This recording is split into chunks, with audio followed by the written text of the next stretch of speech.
Now let's talk to public affairs analyst Dapo Adaramewa, who joins us live from Lagos.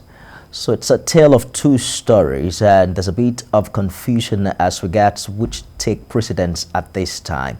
But what do you make of the timeline between April last year when US made that request? Would you say that it took too long before we had a definite decision from the AGF? Yes, definitely. I would say it took far too long, and it's not uncommon for there to be some kind of preliminary investigation before the AGF files for the extradition of one of its citizens.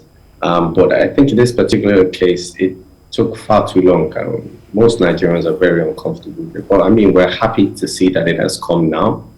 But the issue still, like you've pointed out, remains the timing of this coming so close to when the NDLEA finally filed against Abba Kyari as well.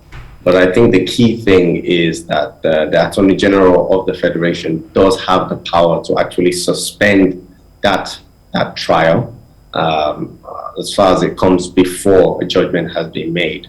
So he has the power to then decide which one goes ahead. And if he has made the step to file the motion, then our hope is that he should see this through to the end and ensure that the alleged criminal acts are persecuted in the US. A celebrated Super Cup in Nigeria now waiting to be extradited based on allegations that he connived with a criminal suspect.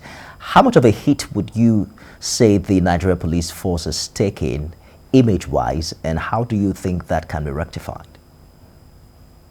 I think it should take a big hit. I think one of the key things that we have to understand is that after he was allegedly suspended is when he was caught to be involved in deals.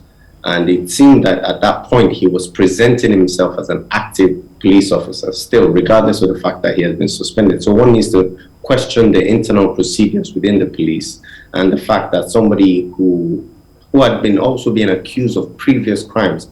And that's the one thing that's often overlooked in this situation, that he had been accused of several crimes, including holding witnesses against their will and the theft of people's properties and all other things which hadn't been duly investigated up until this big expose came. So yes, there's a lot of questions for them to answer. I think that's what a lot of young Nigerians had been talking about in terms of the level of impunity that we're seeing in some members of the police force. It appears in the coming days we will now have to decide whether to extradite him or have him face the charges that the NDLEA has brought against him. Which, in your opinion, do you think is more important at this time?